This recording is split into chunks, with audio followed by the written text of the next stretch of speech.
Hey everyone, it's Mike from Mike Olson Art. I hope everyone's having a great day today. As usual, thank you guys so very much for all the support, all the kindness, and for taking the time out of your day to check in and hear about some of these card art projects that I've been working on. Now you'd expect, if you were a Hall of Fame player, that there'd be multiple opportunities to get, cards of that player, whether it's, different years, different card companies, brands, etc. Usually when you've gotten to that level of being a Hall of Fame player, there's a lot of opportunities to get your hands on a card. And today's card is actually an odd, kind of an odd card because this is a Hall of Fame player, but there's actually only one card of his in existence.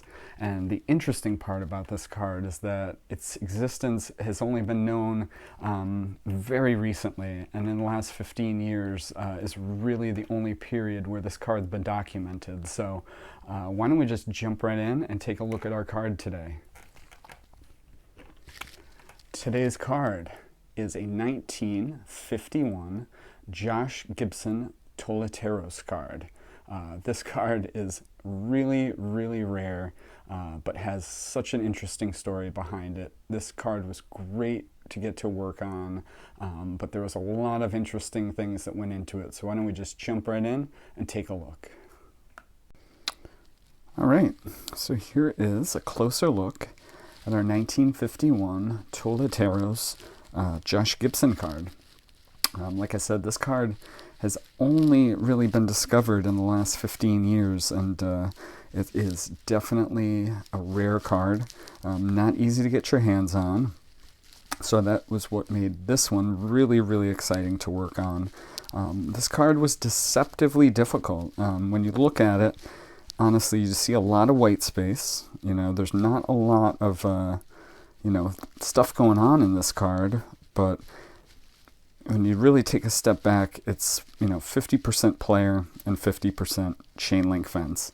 And when I first saw this card, I really wasn't worried about the chain link fence. And then, as I started working on it, I was like, whoa, I'm not sure how we're going to do that. So one of the tricks that I have, and I don't know if it's a trick as much as it's just good practice, but I did a little practice.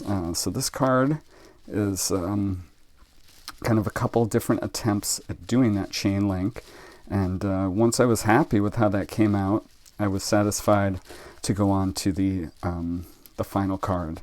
And I gotta say, it's probably the best chain link fence I've ever drawn. So I'm really happy with how it came out. Nothing about this fence got muddy. Everything seemed to work out really well. It looks like a fence. It looks like the photo. And honestly, that was probably the hardest part about this card, was getting that, chain link fence in there. So, other than that, this is a pretty simple front. It's just got Josh's name, white border, and then most of this card is dominated by Josh himself.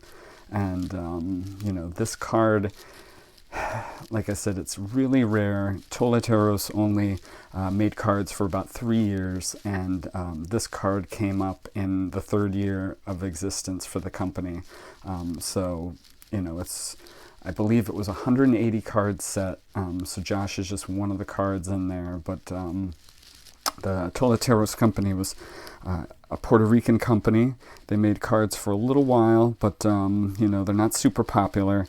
But this is, one of those gem cards that was in that set. And in fact, this card is so difficult to get your hands on. The photo that this card came from is also really sought after, because there's quite a few of those around. And for the folks that can't get their hands on the card, they definitely look for that photo that this card came from. So the only other thing that I thought was quite interesting about this card is that this size is way too big. The original card was about 1 3/4 by 2.5, and this card is 2.5 by 3.5. So the original card would be, really tiny, and much too tiny for my pen, my eyes, or anything that I could possibly do to this card. So I drew it in, your regular baseball card size. I found that, whatever the card size, I try and just distill it down into this, standard 2.5 by 3.5 size. And that's what I did with Josh's card here. So that's our card front. Here's our card back. On the original Toleteros version, there is actually no card back. It is completely blank. Some of the photographs of Josh that were used to make the card have some, little bits of writing on the back, and, some of them have, some smudges and ink marks, but there was no official card back for this one. So I just did my standard card back. He played for the Homestead Grays during the time this card was made. And then I just threw in a whole bunch of his career statistics down here. He was actually the second player from the Negro Leagues to be inducted into the Hall of Fame in 1972. Satchel Paige was the first one, I believe. And in 2024, the records for all these Negro Leagues players were finally integrated into Major League Baseball. So Josh and his, really impressive career is now, where it should be in the Hall of Fame. So that's our card back. And then this is our card front. Really great card to work on. Seemed like it was going to be a little easier than it was, but really I had a love-hate relationship with that fence, but I'm really, really happy with how it came out, and really fun part of this card. All right, so that is the story behind the 1951 Josh Gibson Toleteros card that I had the unique pleasure in being able to hand make for this really, really great client. So thank you so much for reaching out. A lot of these Negro League players are so underappreciated. It's really nice to see people become more interested in them and their cards. So this Josh Gibson card, man, I learned a lot about Josh during the time I worked on this card, and I'm just really happy that I got the opportunity to do it. So thank you so much to the client that reached out.